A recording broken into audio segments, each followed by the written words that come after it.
అందరికీ నమస్కారం. సువికా భక్తి టీవీకి స్వాగతం. ఈరోజు మనం గడప పూజ ఎలా చేయాలో తెలుసుకుందాం. ఇంట్లో లక్ష్మీదేవి నిలయంగా ఉండాలా? గడప పూజ ఎలా చేయాలి?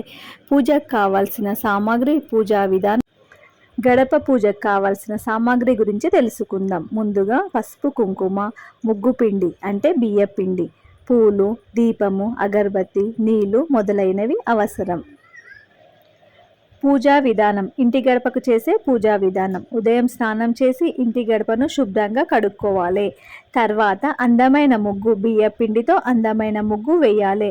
గడపకి రెండు వైపులా పసుపు కుంకుమ రాసి బొట్లు పెట్టాలి. పూలతో అలంకరించి దీపం వెలిగించాలి. అగరబత్తులతో భక్తి శ్రద్ధతో ప్రార్థించాలి. ఈ విధంగా ప్రతిరోజు గడప పూజ చేస్తే లక్ష్మీదేవి కటాక్షం కలిగి ఇంట్లో సుఖశాంతులు కలుగుతాయి. వీలు కాని పక్షంలో శుక్రవారం, మంగళవారం, మంచి రోజులలో, పౌర్ణమి, అమావాస్య రోజులో కూడా గడప పూజ చేసుకోవాలి. పండుగలు, విశేషమైన రోజులో గడప పూజ చేస్తే చాలా మంచిది. ఈ సమయంలో ఇలా ప్రార్థించండి: ఓం శ్రీ మహాలక్ష్మే నమః, ఓం శ్రీ మహాలక్ష్మే నమః అనే మంత్రాన్ని 11 లేదా 21 సార్లు జపించండి. ఈ మంత్రాన్ని భక్తి శ్రద్ధలతో జపించడం ద్వారా అమ్మవారి అనుగ్రహం కలుగుతుంది. మనస్ఫూర్తిగా ప్రార్థించండి.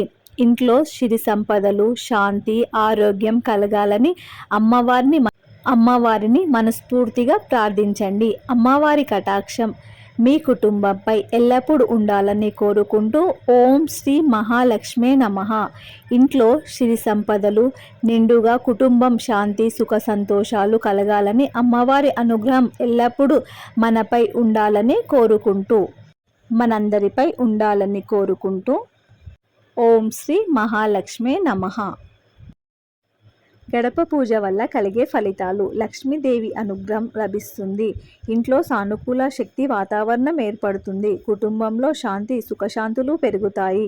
ఐశ్వర్యం, అభివృద్ధి కలుగుతుంది. అందుకే భక్తితో గడప పూజ నిత్యం చేయడం, శ్రీ మహాలక్ష్మీదేవి కటాక్షం మన ఇంట నిండాలని కోరుకుందాం. మీరు ఈ వీడియోని చివరి వరకు చూశారు అనుకుంటున్నాను. ఇప్పుడే పూజలు చేస్తున్న వారికి, కొత్తగా పెండ్లైన వారికి చిన్న చిన్న పూజలు చేసుకోవడానికి అనుకూలంగా ఉంటుందని ఈ వీడియో యొక్క ఉపయోగం. దయచేసి ఈ ఛానల్ని లైక్, షేర్, సబ్స్క్రైబ్ చేయండి. మరిన్ని ఇలాంటి వీడియోలతో మీ ముందుకి ఉంటాను. ధన్యవాదాలు.